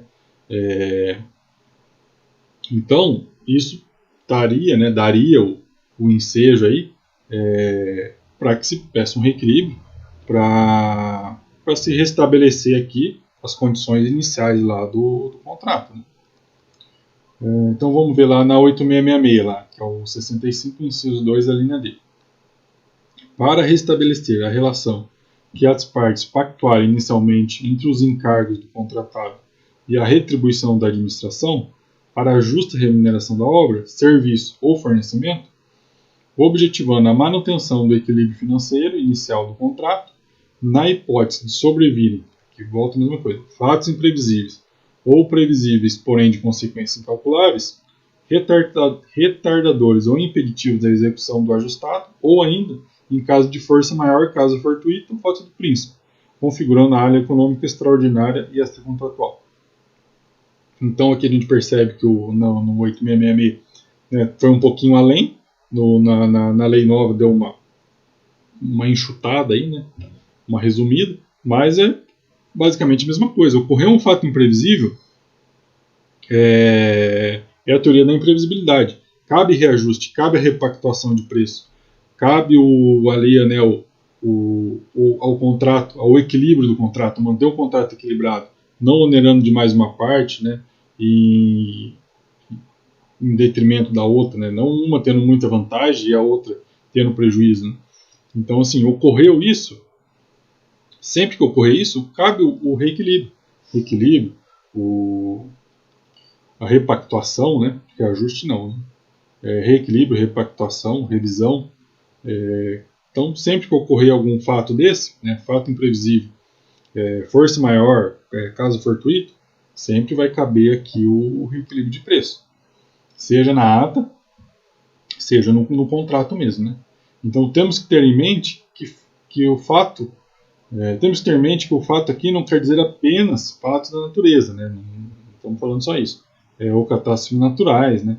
Esses são fatos mais comuns, mas os fatos sociais e econômicos também podem ser utilizados, né? Então, assim, o mais comum é que quando ocorre esse desequilíbrio de preço, quando alguma coisa sobe muito, ou baixa muito e tal, às vezes normalmente é relacionado com alguma coisa da natureza. Choveu muito, alagou, deu um furacão, um tufão, né? Né? Normalmente, assim, o mais comum é isso, mas não é só isso. Né? Às vezes ocorreu algum fato social ou a economia mudou alguma coisa, também cabe. Aqui a gente só tem que tomar cuidado quando é correção monetária, quando é reajuste com moeda estrangeira. Normalmente a moeda, por mais que a moeda estrangeira, né, suba ou desça muito, não é sempre, é difícil conseguir o reequilíbrio, é difícil você justificar o reequilíbrio, porque normalmente o produto que você está cotando para conseguir isso, ele tem que ser tem que ser importado, alguma coisa assim, que aí é diretamente, né, o preço dele diretamente está relacionado com a moeda estrangeira. Agora, quando a gente fala no todo, né, o produto nacional, lógico, tudo, a moeda estrangeira, o dólar, ele sempre tem impacto aqui na nossa economia, mas não diretamente, né? Então, assim, né, aqui seria uma outra aula só sobre isso, né? Mas, né, aí tem que tomar um pouquinho de cuidado, que o simples fato da moeda estrangeira subir muito ou baixar muito não quer dizer que enseja aqui um fato imprevisível, né? Aqui não quer dizer que vai ensejar aqui na justificativa do reequilíbrio, né? Só um detalhe aí. Então vamos falar aqui da diferença agora, da força maior do caso fortuito, né? Então força maior sempre é coisa relacionada a evento da natureza, né? Então assim, coisas imprevisíveis, que na verdade são coisas previsíveis, mas de consequência incalculável. Por exemplo, chuva, desmoronamento, terremoto, tufão, né? Então, né, às vezes a previsão do tempo hoje em dia, lá, a meteorologia, ela vai dizer, olha, no mês tal vai ter muita chuva na região tal. Né? Chuva, assim, que pode vir a alagar, alguma coisa assim. Então, né, aí podem dizer assim, não, mas isso não é um fato imprevisível, porque a meteorologia já preveu que poderia acontecer e tal. Tudo bem, mas as consequências disso é incalculável, né? Um tufão, né? Vai ocorrer um tufão no litoral, não sei das quantas e tal. Beleza, né? A meteorologia preveu lá que poderia ocorrer isso, mas as consequências disso não tem como a gente saber, né? Então, por mais que que seja um fato que pode ser previsível, mesmo assim ainda ele é considerado um caso de força maior e dá o ensejo ao reequilíbrio. Já caso fortuito, né, são eventos imprevisíveis, porém em decorrência de fatores humanos. Tá? Enquanto ali na força maior a gente está falando de fenômeno natural, né, de coisas aí, de fenômenos da natureza, aqui no caso fortuito a gente está falando de fatores humanos mesmo, né, e não de coisas naturais. Né? Então aqui é assim, o mais básico, né, que o mais comum seria o quê? Guerra e greve. Né? Então entrou em guerra, o país entrou em guerra alguma coisa. Não é um fenômeno natural, mas é uma coisa incalculável, né, é imprevisível, né? Não tem como a gente dizer certamente que no mês tal, no dia tal, vai ter uma guerra. E greve também, né? Não tem como, né, calcular. Então imagina uma greve que dura muito tempo, né? Vamos usar por exemplo que é a greve dos caminhoneiros, né? Dependendo se ela continuasse mais tempo ainda, com certeza né, teria mais consequências ainda, e aí né, esse tipo de coisa dá ensejo a um pedido de reequilíbrio. Então vamos resumir aqui tudo que a gente já viu, tem bastante coisa. Então nós vimos, né, já vimos o que é o sistema de registro de preço, o que é a ata do registro de preço, né, que a ata é um pré-contrato e não um contrato, né, por que dizem, né, porque aí que conforme lá os pareceres, se diz que não é possível reequilíbrio em ata de registro de preço. Vimos também o que é equilíbrio, o que é reajuste e o que é reequilíbrio, né, e o que é recomposição. Né? Então, a previsão legal de tudo isso, que a gente acabou de ver, e a diferença entre força maior e caso fortuito. Isso aqui também, tá? Essa diferença de força maior e caso fortuito é bom saber, para quando você for pedir ou falar, né, você saber ali os termos técnicos corretos. Né? Se for alguma coisa relacionada à natureza, você vai falar que é força maior. Né? Se for alguma coisa ali de guerra, de greve, você vai falar que é caso fortuito. Usar os termos técnicos corretos, né, sempre ali para passar o seu conhecimento. Né? Então aí, né, o tanto de coisa que a gente precisa saber, né, para pedir um reequilíbrio de preço, né, isso seja em ata, seja em contrato mesmo de aquisição, né, né todo esse aparato aí, esse conhecimento, né, que vai além do simples reequilíbrio mesmo. Né. Agora vamos começar aqui a falar do reequilíbrio em si, né, das teses aí que você pode arguir, né, que você pode pedir, solicitar, utilizar essas teses aí para pedir um reequilíbrio, seja em ata, seja em contrato de aquisição. Né? E então, assim, é bastante coisa, né?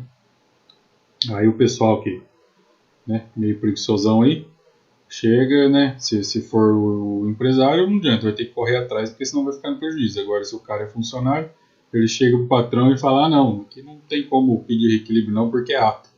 Aqui, ó, pega um julgado aí, uma coisa na internet aí, fala aqui, ó, tá vendo aqui, ó, é proibido pedir reequilíbrio em ata de registro de preço, né, então não tem como. E aí o patrão, né, não é especialista, não manja, né, fala, então tá bom, você não pode, tá tudo certo, vai fazer o quê? Ou vai tentar rescindir o contrato de alguma maneira, ou vai acabar pagando uma multa, ou vai entregar com prejuízo mesmo, né? Então, se você é o patrão aí e souber, se o seu funcionário ou né, souber de alguém aí que falou isso aí, fala pro caboclo deixar de ser preguiçoso e estudar, aprender um pouco, né? Porque dá sim. Não tem esse negócio não de que não pode pedir reequilíbrio de preço em ato. Lógico, né? Sempre lembrando da teoria da imprevisão aí, né? Que tem que ter aí os fatos supervenientes, né? Mas é possível sim, inclusive, né, são diversos fatos supervenientes aí que você pode invocar para o pedido, né? Mas vamos lá, vamos para o reequilíbrio em si, né? O reequilíbrio em ato agora em si. Então, da onde que vem essa legalidade aí, até essa obrigatoriedade, eu diria, de se pedir, né, de se permitir que seja feito o equilíbrio mesmo em ata de registro de preço, né? Em qualquer contrato, na verdade, pode ser feito isso. Né? Lá da Constituição, conforme a gente já viu lá, artigo 37, né? Inciso 21, né? Se eu não me engano é 21. Né? Ele que dá a previsão aí do reajuste. Né? Do reajuste não, o termo correto é o equilíbrio ou reequilíbrio, né? Porque o reajuste em ata ele não é possível. Nos outros contratos, sim, né? Mas como a gente está falando de ata aqui, não vamos usar o termo reajuste, e sim reequilíbrio, artigo 37, inciso 21 mesmo, da Constituição. Então é lá ele que diz, né, que as condições efetivas das propostas devem ser garantidas durante a execução do contrato. Né, vem dessa previsão aí. Então esse é o primeiro ponto, né? Se você vai fazer um pedido aí de reequilíbrio, esse é o primeiro ponto que tem que ter na tua peça aí, no teu pedido. Tem que constar aí o 37, inciso 21, não tem jeito. Mas além disso, o que mais que você tem que pôr lá? Isso aqui é uma teoria que eu uso, né? Uma tese que eu uso, que ela vem lá do direito empresarial. Né? No direito empresarial tem um princípio que ele chama o princípio da preservação da empresa. Né? O que quer dizer esse princípio? Né? E aqui eu vou usar um conceito do Fábio Ulloa Coelho, né? Que é um grande doutrinador aí da área de direito empresarial. Né? Então ele diz, né, o que busca preservar na aplicação do princípio da preservação da empresa é, portanto, a atividade, o empreendimento. Complementa, o princípio da preservação da empresa é legal, geral e implícito. Né? Então, o que isso quer dizer? Né? Esse princípio ele parte do pressuposto que o mais importante, né, é a preservação da empresa. Né? Tudo deve ser feito de uma certa maneira que essa empresa não venha falir, não venha quebrar. Né? No jargão aí que a gente usa, é o quebrar, né? A empresa falir. Ela não ter capital suficiente para se manter, para pagar suas contas. Né? E então, ela quebrar. Então, as coisas, os contratos, né, a legislação tem que ser interpretada à luz desse princípio da preservação da empresa. Porque se ocorre alguma coisa que essa empresa vai vir a quebrar, precisa olhar com outros olhos ali, por conta do que o mais importante é a empresa continuar, é a empresa ser preservada, né? A empresa continuar a sua atividade. É lógico que, né, tem que pagar, tem que, né, cumprir com as suas obrigações, mas tem que cumprir com as obrigações de tal modo que ela não chegue a quebrar, que o que é imposto a essa empresa não seja tão grave, né, tão grande, que ela não consiga sobreviver. Que depois dela cumprir aquela obrigação, ela simplesmente quebra, ela fecha. Né? Então, o princípio quer dizer isso, né? Se a obrigação for tão grande, for uma imposição, né, que a empresa não suporte, né, que depois disso ela chegue a quebrar, a ter que fechar, a não conseguir, né, continuar, então isso precisa ser revisto de tal modo que a empresa não quebra, que ela continue ali o seu empreendimento, a sua atividade. Né? Então, olha, não existe empresa sem lucro, né? O objetivo da empresa é o lucro. Claro, que obtido dentro da legalidade e preservando os direitos trabalhistas. Né? Então, assim, o objetivo de qualquer empresa, o objetivo de qualquer empresário é ter lucro, é ganhar dinheiro. Né? Não tem outro objetivo. Ninguém abre uma empresa para prestar caridade. Ninguém abre uma empresa para fazer doação. Né? Para esse tipo de coisa tem os outros institutos lá, tem os outros, as outras pessoas jurídicas. Né? Você vai abrir uma ONG, você vai abrir uma fundação, você vai abrir, né, alguma coisa desse tipo aí para prestar caridade. A partir do momento que você abre uma empresa, você está abrindo com o objetivo de ter lucro, de ganhar dinheiro. É isso, lógico. Você tem que ganhar dinheiro de uma maneira honesta, dentro da legislação, né, dentro da legalidade, e sempre né, dentro do direito trabalhista, ali, cumprindo as obrigações com seus funcionários, com seus colaboradores. Né? Não é ter lucro a qualquer custo. Né? Você não vai deixar de pagar ali, de cumprir algum direito trabalhista para aumentar seu lucro. Não, não é isso. A empresa ela tem que ter o lucro dela, esse é o objetivo, lógico que dentro de toda uma legalidade. Então, logo, se a empresa tiver que manter a entrega, seja por ato de registro de preço ou um contrato de aquisição mesmo, e essas entregas gerarem prejuízo que podem colocar em risco a saúde financeira da empresa, e quem sabe provocar sua falência, né, sua quebra, seu fechamento, isso não é viável, né? Isso a gente não tem como se admitir dentro do direito, né? À luz desse princípio da preservação da empresa, não tem como admitir uma coisa dessa. Então o empresário lá ele vai ter que continuar fazendo entrega ao longo do ano, porque ele assinou uma ata de registro de preço, e, né, então ele tem que cumprir com isso. Porque se ele deixar de cumprir, ele vai levar uma multa, né, vai ter que pagar lá, e às vezes a própria multa já coloca em risco ali a empresa. Porque aqui a gente tem que pensar também que nós estamos falando de microempresa, né, de microempresário. Às vezes um MEI, né, que o poder econômico dessas empresas é pequeno, né, um prejuízo aí de alguns mil-reais já pode provocar a falência, né? Já pode ali desestabilizar a empresa de tal modo que ela precisa fechar. Então, né, assim, não tem cabimento, né, não tem lógica.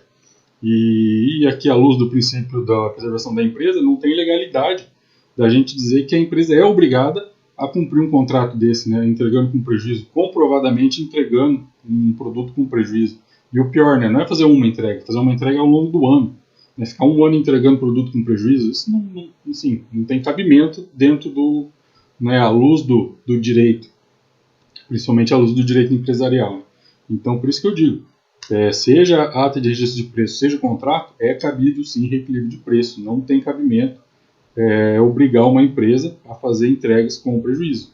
E a própria Constituição, né, o próprio direito empresarial, garante isso, né, tem essa previsão. Não é coisa da minha cabeça. Então não é razoável dizermos que esse equilíbrio não é cabível, né? Portanto, é possível pedir de reequilíbrio com base na Constituição e no princípio da preservação da empresa. Então, aqui esse é o segundo ponto que você vai invocar num pedido de reequilíbrio aí. Né? Tanto lá o artigo 37 como esse princípio que você tem que pôr. Né? Você tem que pôr na sua peça lá. Né? Mas não é só isso também que vai garantir aí o reequilíbrio. Né? Principalmente em ata de registro de preço. Né? Então, quando que realmente, né, e assim, aí é praticamente obrigatório a administração conceder o reequilíbrio. Quando ocorrer fato superveniente ou fortuito, né, nesses casos é quase que obrigatório, né, aí o reequilíbrio. A administração concedeu o reequilíbrio. Depois a gente vai ver aqui, eu acredito que coloquei aqui, o Marçal Justin Filho, ele diz isso, né, que não é discricionário, é quase uma obrigação. Cumprindo os requisitos, é obrigatório o reequilíbrio de preço. Né? E né, o principal requisito é esse, né, o fato superveniente, né, o fato fortuito, né, de força maior, alguma coisa desse tipo. Né, e esse é o que é lá o do princípio da imprevisão. Né? Então, ocorrendo isso, é quase que obrigatório o reequilíbrio de preço, lógico, comprovadamente. Né? Então, por que quando ocorre sempre que ocorrer o fato superveniente ou fortuito, é legal o reequilíbrio em ato. Porque quando ocorrem estes fatos, o reajuste de preço não depende de previsão contratual. Ele é inerente à relação jurídica, seja administrativa ou particular. Né? Então, sim, ocorreu o fato fortuito, não precisa ter, né? Porque uma das alegações é, não, mas não tem previsão no contrato, não tem previsão no edital desse tipo de reequilíbrio. Mas quando ocorre esse tipo de fato, né, quando ocorre isso, é inerente, está ali, né, na relação. Voltar ao reequilíbrio por conta de alguma coisa que ninguém previu, que ninguém não tinha como saber que ia acontecer, né?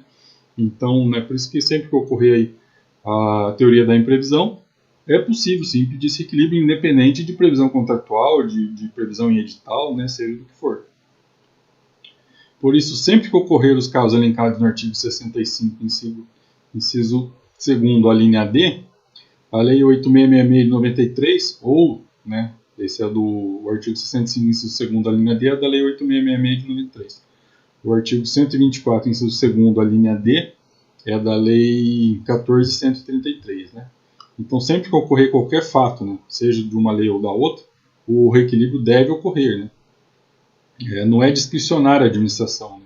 Conceder ou não o reequilíbrio. É um direito, né? É um direito do contratado com base na Constituição Federal, na teoria da imprevisibilidade e no princípio da preservação da empresa. Né? Então, assim, sempre que ocorrer algum daqueles fatos lá, é legal, é obrigatório a concessão do reequilíbrio para que o contrato volte ali a ter aquele equilíbrio conforme eu expliquei lá atrás. Né? Para não considerar, esse aqui é o Marçal Filho que diz, né, no livro dele, é isso que ele coloca. Eu falo isso porque senão eu falar, o cara é louco, né, de onde tirou isso aí da cabeça dele? Não é lá do livro do Marçal. Comentários à Lei de Licitações e Contratos Administrativos.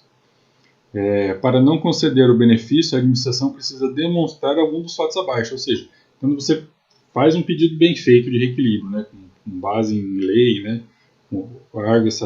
solicita essas teses, né, coloca essas teses, informa, tal, né, quem deve demonstrar alguma coisa para não conceder O reequilíbrio é a administração, né? Então, assim, a administração é que ela precisa demonstrar algum desses requisitos aqui para justificar a não concessão do reequilíbrio, né? Então, é isso que o Marçal põe, né? Então, quais são esses requisitos aí? A ausência de elevação dos encargos ao particular, ou seja, ocorreu um fato superveniente lá, mas não onerou a mais, o preço não mudou, ou a margem de lucro estava boa e diminuiu só, mas não foi nada ali significativo mesmo, né? De encargo ali ao fornecedor, né? Então, quando a administração conseguir demonstrar alguma coisa desse tipo, não precisa conceder o reequilíbrio, né? Ocorrência do evento antes da proposta, né? Então aqui você vê que o Marcelo já fala antes da proposta. Tem lugares que vai ser antes do contrato, né? Mas a gente viu lá conforme a Constituição, o que vale ali o início do ponto, né, a ser considerado é a proposta e não o contrato, né? Até porque quando a gente fala de ata também não vai ter o contrato, né? Só vai ter a proposta ali e a ata, né, que é o pré-contrato. Então quando o fato superveniente ocorreu antes dessa proposta, né, antes ali do dia dos lances, aí também não tem por que conceder o reequilíbrio, né? Porque a pessoa o empresário ali, o fornecedor, ele já deveria saber que, né, ocorreu alguma coisa ali que poderia prejudicar, poderia alterar esses preços. E mesmo se ele foi sem saber, ele deveria saber, né? Aí foi uma falta de zelo, uma falta de cuidado do fornecedor, né? De não estar atento ao mercado ali, né? Mas isso é para quando ocorre alguma coisa antes da fase de lance. Pode ser um dia antes. A fase de lance, o dia de dar a proposta aqui, né? A Lei 86 fala proposta porque se for uma tomada de preço, né, uma carta convite, não tem fase de lance, né? Mas aqui, hoje em dia, é praticamente tudo por pregão, então a gente, né, fala a fase de lance. Mas ocorreu um fato superveniente ontem, a fase de lance foi hoje, aí não tem que pedir reequilíbrio, né? Porém, se a fase de lance foi hoje, ocorreu o fato amanhã, já dá para pedir. A ausência de vínculo entre os fatos ocorridos e a elevação dos valores. Ou seja, ocorreu algum fato superveniente, beleza. O preço subiu, beleza. Mas não foi, o preço não subiu por conta do fato superveniente. O preço subiu porque, sei lá, alguma outra influência ali, né, alguma outra coisa do mercado que fez o valor subir, né, e não subiu tanto assim, não foi aquele disparate, subiu um pouquinho e tal, né, então assim, não tem vínculo, né, não tem relação. Aqui no direito a gente pode falar que não tem nexo, né, não tem nexo causal entre o fato superveniente e a elevação dos valores, né. E aí também não precisa conceder o reequilíbrio. No meu ponto de vista, aqui sou eu, né, não é nenhum doutrinador aí, né, é eu mesmo. Sempre que o preço subir muito, né, tiver uma elevação alta, que cause prejuízo, que o empresário ele saia do lucro e vá para o prejuízo, né, ou seja, o preço subiu além do lucro dele. Lógico, um lucro razoável, né, você não vai vender com 5, 10% e depois querer invocar, né, um reequilíbrio dizendo que você está tendo prejuízo. Mas você vendeu com uma margem razoável, 20, 30%, e o preço subiu além disso, que você está começando a entregar com prejuízo, no meu ponto de vista, sempre cabe um reequilíbrio. Tá? E aqui, por conta da Constituição, né, do 37 da Constituição, e do princípio da preservação da empresa. Mas aqui, isso é eu que estou falando, né? Se não tiver fato superveniente. No geral, né, não é isso, né? A doutrina de jurisprudência não põe assim. Tem que ocorrer o fato, tá? Mas só um parênteses aí para... Porque eu acho que você pode pedir, né? Por mais que não tenha ocorrido um fato relevante, mas você pode pedir, né? O máximo que vai acontecer a administração não dá. Mas vamos lá. Então tem que ter o vínculo, né, entre o fato superveniente e a elevação de preço. Né? Se não tiver, a administração não é obrigada a pedir. O outro ponto, culpa do contratado ou aumento dos preços. Culpa do contratado no aumento dos preços. Né? Isso não inclui falta de conduta que poderia amenizar ou afastar o prejuízo. Então aqui é quando o aumento do preço ocorreu por culpa do contratado. Né? Tipo, até foi um fato superveniente, mas foi por uma falta de cuidado dele. Sei lá. Vamos imaginar aí que pegou fogo em algum lugar lá, né, que ele tinha e ele precisou comprar de novo para entregar e comprou mais caro, alguma coisa desse tipo, mas o fogo lá, o incêndio ocorreu por culpa dele, sei lá, um descuido, alguma coisa desse tipo, né? Então, assim, qualquer coisa que que foi causado por culpa do fornecedor, né? E que assim, e que ele poderia ter evitado, né? Ou pelo menos amenizado, né? Outro fator também, né, que aqui pode ser a administração pode usar, né? A previsão do tempo lá, a meteorologia previu que na semana seguinte ia ter uma geada muito forte e tal, e, né, queria lá prejudicar alguma plantação de alguma coisa. E o cara tem um contrato lá para entregar lá, sei lá, alface, hortaliça em geral. Mas com a previsão ele poderia ter coberto, poderia ter, sei lá, tomado alguma medida aí para pelo menos amenizar a perda dele, né? Para tentar ali salvar alguma coisa e tal. Mas ele não fez nada, claro, né? Deixou rolar, né? Não estava nem aí. E aí teve uma perda grande e tal, e aí teve que comprar de outro fornecedor para poder entregar e tal. Mas assim, originariamente foi culpa dele, né? Ele que não teve o zelo necessário ali, o cuidado, né? Não tomou as medidas cabíveis para tentar diminuir esse prejuízo, né? Então, assim, esse também seria um outro caso aí que o Marçal põe como que a administração poderia não dar o reequilíbrio, né? Mesmo ocorrendo aí algum fato superveniente.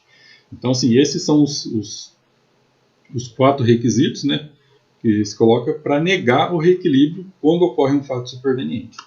Não tendo a previsão desses requisitos aqui, a administração seria obrigada a dar esse reequilíbrio, sim, né? Lógico, comprovado que teve um fato superveniente, comprovado que teve um aumento de preço, né, que a empresa está ali sofrendo algum tipo de prejuízo e tal. Né? Esses aí seriam uma obrigatoriedade da administração aí conceder esse reequilíbrio. Nesse modo, sempre que ocorrer a teoria da imprevisão, é possível solicitar o reequilíbrio de preço, mesmo em ata de registro de preço. Mas para isso é necessário demonstrar, né, a força maior, o caso fortuito, que originar o desequilíbrio. Qual foi esse desequilíbrio? Né? Qual a consequência desse desequilíbrio e como equilibrar novamente a relação entre as partes. E a consequência se manter o desequilíbrio. Né? Então isso aqui é o que coloco. Sempre que você vai fazer um pedido, né, na sua peça lá, você deve demonstrar isso aqui. Né? Qual que foi o caso fortuito ali, né? Qual foi a força maior, o caso fortuito, ou seja, qual foi o fato superveniente, né? Dizer que foi ali, né, que existe a teoria da imprevisão, e aí o principal, né? O que causou, né? O que originou esse desequilíbrio, né? Então, qual foi o fato? Qual foi o desequilíbrio, né? O que aconteceu? O preço subiu, a mercadoria não existe mais, saiu do mercado, né? Porque não é só questão de preço, né? Lembra? Não é só valor, não é só preço. Né? Vamos dizer que você vendeu lá um certo produto e por conta de um fato superveniente, esse produto não está mais no mercado, você vai precisar comprar, vai precisar trocar a marca ou entregar de outra marca, ou às vezes até um produto um pouco diferente, né? Não idêntico, um outro modelo, né? Então, tudo isso pode ser solicitado em reequilíbrio. E aí, por conta disso, o preço é mais caro, né? Ou se o preço for mais baixo, também a administração pode baixar, né? É um produto de um modelo diferente, só que ele é mais barato. A administração pode aceitar esse produto e baixar o preço. Então, né, assim, tudo visando o equilíbrio. Né? A gente sempre tem que ter o ponto de partida, esse é o equilíbrio. Então, é possível, não é só questão de valor. Né? Então, qual foi esse desequilíbrio? Né? Qual a consequência desse desequilíbrio? Né? O que vai acontecer? A empresa vai ter um prejuízo gigante de tantos mil. A empresa não vai ter como entregar, se não aceitar de outra marca, de outro modelo, a empresa não tem como entregar, vai ter que arcar com a multa aí, né? Com uma possível penalidade aí de não poder licitar, né? Alguma coisa do tipo. Então, né, qual é a consequência da falta desse equilíbrio? Né? A administração negando. Né? Como equilibrar novamente? Né? Então, qual que é a solução que você vai dar para aquele caso? Né? Como vai equilibrar? É preço só? Só vai subir o preço? Quanto que vai subir, né? Pô, vai subir quanto? Vai ter que partir para quanto esse preço? Era 10, vai ter que ir para 15. E aqui cabe aquele cálculo lá do lucro originário. Né? Margem de lucro no começo, precisa demonstrar, né? Sempre bom demonstrar com notas. Quanto que estava pagando, quanto que vai pagar agora, qual que era o teu valor de venda, qual que era o lucro que você tinha, era 10%, era 20%, era 30%. Então, tentar manter isso, né? Ali no equilíbrio, no pedido, né? Então, como equilibrar novamente? Estava pagando 10, agora estou pagando 20, minha margem é 10%, é 20%. Então agora eu vou vender, vai ter que ser a 24, sei lá, né, alguma coisa assim. Mas demonstre o que você quer, né? Como que você vai equilibrar ali e, né, para manter essa relação, né? Então, como equilibrar novamente e a relação entre as partes e a consequência se mantido o equilíbrio, né? Então, qual que é a consequência? Se o pedido de equilíbrio for negado, né, qual que é a consequência? A empresa vai quebrar? A empresa só vai ter um prejuízo grande, mas não vai quebrar? Ah, não, a empresa nem prejuízo não vai ter, ela só vai deixar de ter lucro, né? Então, qual que é a consequência disso, né? Então, né, sempre demonstrar isso aí na peça lá. E sempre lembrando que o principal é que tem que ter aqui, tem que deixar bem demonstrado os requisitos lá do artigo 65 da Lei 8666 ou 124 da Lei 1433, que é a teoria da imprevisão, né? Mas só para deixar claro aí. E o reajuste, né? Este também pode ser realizado com base no artigo 84 da Lei 1433. Então, lá no artigo 84, ele tem a previsão da vigência da ata de registro de preço e consequentemente ali do possível reajuste, né? Então, vamos lá, né? Diz o artigo 84. O prazo de vigência da ata de registro de preço será de 1 ano e poderá ser prorrogado por igual período, desde que comprovado o preço vantajoso. Parágrafo único agora. O contrato decorrente da ata de registro de preço terá sua vigência estabelecida em conformidade com as disposições nela contidas. Então, né, o período ali da ata é o próprio edital ali, né, a própria ata que vai dizer. Então esse é o reajuste em sentido lato, né, e ordinário, cuja previsão, ainda que não estampada no sistema de registro de preço, está prescrito em lei própria, né. Então aqui o artigo 84, ele diz da possibilidade da ata de registro de preço ter duração maior que 1 ano. Então aqui já cai aquele argumento do lado do não equilíbrio, né, dos pareceres, de que não se concede equilíbrio de preço em ata de registro de preço porque o prazo é só 1 ano, né? O prazo de vigência da ata é de 1 ano. Então aqui já a própria lei, né, a nova lei, já traz essa previsão de ata de registro de preço ser prorrogada e além de 1 ano, né? Então nesse caso aqui desse tipo de previsão, e aqui a previsão tem que estar lá no edital ou na própria ata, né?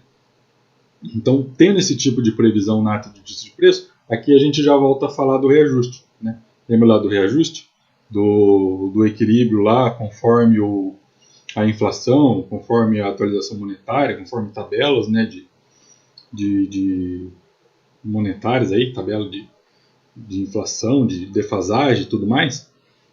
Então, quando for essa ata de registro além de 1 ano, ela for renovada, né, o contrato poder ser renovado aí por mais 1 ano, aqui a gente já pode falar de reajuste, né? Então, se antes a gente não podia ir lá na 8666, porque não tinha essa previsão, apesar de muitos contratos já serem, né, mesmo sem a previsão legal, mas pela lei do sistema de registro de preço e pela própria jurisprudência já se renovava, né?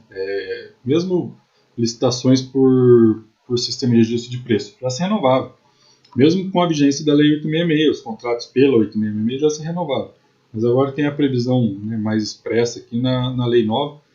Então, sempre que a ata for renovada, né, o contrato for renovado, for prorrogado aí por mais 1 ano, a gente já pode falar de reajuste, né, porque aí já passou 1 ano. Já teve o período inflacionário, alguma coisa do tipo. Então, né, aí volta a vir a questão, né? Mesmo em ata de registro de preço, é possível tanto reequilíbrio como reajuste. Né? Quando que vai pedir reajuste? Quando a ata for prorrogada, né? O período ali, o prazo da ata for prorrogado. Ou o contrato for renovado, alguma coisa do tipo, né? que vai vigorar ali por mais 1 ano. Né? Além do primeiro ano, vai vigorar por mais 1 ano. Então aqui a gente já pode falar de reajuste. E aí, se acontecer um fato superveniente e o contrato for renovado, você já pode pedir um reajuste e um reequilíbrio, não tem problema nenhum, pode pedir os dois. Então aqui esse é o reajuste ordinário, né? Seria o reajuste ordinário, que é o reajuste com base em lei mesmo, né? Então, conforme a gente viu lá no começo, né, o reajuste ordinário aí. E o extraordinário é por conta da teoria da imprevisão, né? Bastante coisa, né? Então, para finalizar, é preciso ter em mente que, ao contrário do que diz nos pareceres, né, da Câmara Nacional de Licitação e Contrato, que é esse parecer que a gente viu, o momento considerado para o fato imprevisível é o da proposta de preço, e não da celebração do contrato, conforme informado lá no CNLC, lá, né, que é o da Câmara Nacional de Licitação e Contrato. Porque lá no parecer eles dizem isso, né, que o momento seria o da celebração do contrato, né, mas conforme a Constituição a gente viu que a Constituição é clara ao falar da proposta. Né. Isso porque a Constituição Federal, conforme já vimos no artigo 37, diz que o momento do equilíbrio é a partir da proposta de preço e não do contrato. Então, assim, parece que é até lógico, né? Se o momento do preço foi ali na proposta, né, na fase de lance, é ali que foi dado o preço. Se o contrato for assinado ali 30 dias, 60 dias, 90 dias, já ocorreu muita coisa, né? Muita coisa pode ter mudado já nesse período. Então, lógico, o pedido de equilíbrio tem que ser do momento da proposta, não lá do contrato, né? Então, e é isso que a Constituição diz. Né? Portanto, se o evento superveniente ocorrer após a homologação no registro de preço e antes da assinatura do contrato, é possível o pedido de reajuste de preço. Aqui, reajuste, reequilíbrio, né? O correto seria equilíbrio, né? Equilíbrio de preço. Usar os termos corretos, né? Outro fato importante é que mesmo a ata de registro de preço sendo um pré-contrato, isso não impede do reequilíbrio de preço. Conforme vimos, o que define o reequilíbrio é a teoria da imprevisão. Quando ocorre algum fato superveniente, caso fortuito ou força maior. Né? Então, deixar bem claro que sempre que ocorrer algum fato superveniente, caso fortuito ou força maior, é possível sim o pedido de reequilíbrio de preço. E se o contrato for reajustado por mais um ano, o reajuste também é possível. Né? Então, por conta da teoria da imprevisão, sempre que ocorrer algum desses fatos, é possível sim o reequilíbrio de preço, seja em ata de registro de preço, seja em contrato de aquisição. Então é isso, né? Assim, acho que deu para entender o porquê que é possível sim pedir um reequilíbrio de preço, mesmo em ata de registro de preço. Então essa história aí de que em ata de registro de preço não é legal, não é possível, é proibido o reequilíbrio, não tem muito a ver, né? Não é muito verdadeiro. É só formular a tese e fazer uma peça bem feita que é possível sim. Eu já consegui vários reequilíbrios em sistema de registro de preço, em ata, porque não tem como não dar, né? Não tem como dizer que não dá, não cai. Como é que você vai deixar a empresa no prejuízo, né? É lógico, que não se dá, o que não se pode, é o pedido de reequilíbrio forjado, né? Aquele né, que o empresário tenta forjar aí, tem algumas maneiras, né? Eu não vou dizer aqui. Tem algumas maneiras que até pode não ser muito legal, mas é usual e funciona, vou dizer que funciona. Não vou dizer aqui como, mas eu vou dizer lá para quem comprar o curso aí, eu vou dar a continuação dessa aula e eu vou dizer. Vou informar lá como que é possível fazer esse pedido, né, de reequilíbrio e como dizer o fato superveniente, né? Como encontrar um fato superveniente, provar esse fato superveniente e fazer esse pedido aí de reequilíbrio, ou melhor, como não fazer, né? Porque às vezes você está forjando. Né? Aí vai de cada caso, né? Cada caso é um caso. E eu vou tratar dos dois casos. O que sim é legal, é permitido, né? O que ocorre, que às vezes o empresário acha que não tem direito, né? Mas que pode ter. Então, quando que é esse? E o que não fazer, né? O que não pode ser feito, porque aí você está forjando uma situação ali para pedir um reequilíbrio, mas a gente sabe que na prática aí acontece muito isso. Isso aí vai ser só lá para quem comprar o curso mesmo, senão os servidores aí, os pregoeiros vão ver e aí vão parar de dar reequilíbrio para todo mundo. Mas espero que tenha dado para entender bem aí o reequilíbrio de preço em ata, né? Lógico que a gente foi além aqui, foi um completão aqui falamos de várias coisas, né? Mas isso é tudo uma base, né? Para você fazer um pedido bem feito, fazer um pedido com conhecimento mesmo, né? Não pegar um modelo na internet aí, mudar algumas coisas lá e mandar um pedido de reequilíbrio, aí depois é negado, Ele vai falar que, né, negou por causa disso daqui. Não, negou porque foi mal feito, né? Pegar modelo e mudar não vai se adequar 100% ao seu caso e provavelmente não vai ter toda essa teoria aqui, né? Toda essa formulação. No curso também eu deixo um modelo daí assim, né? Eu deixo um modelo com base, né? Não vai pegar o modelo e alterar também e mandar, né? O modelo é para você ter uma base ali para você formular o seu dentro dessas teses aqui, né? E né, para quem precisar de ajuda também, né, lá dentro do curso, manda lá que a gente orienta e tal, para fazer uma coisa bem feita, né? Então, beleza, pessoal, obrigado, fica assim. Espero que tenha dado para aprender alguma coisa aí.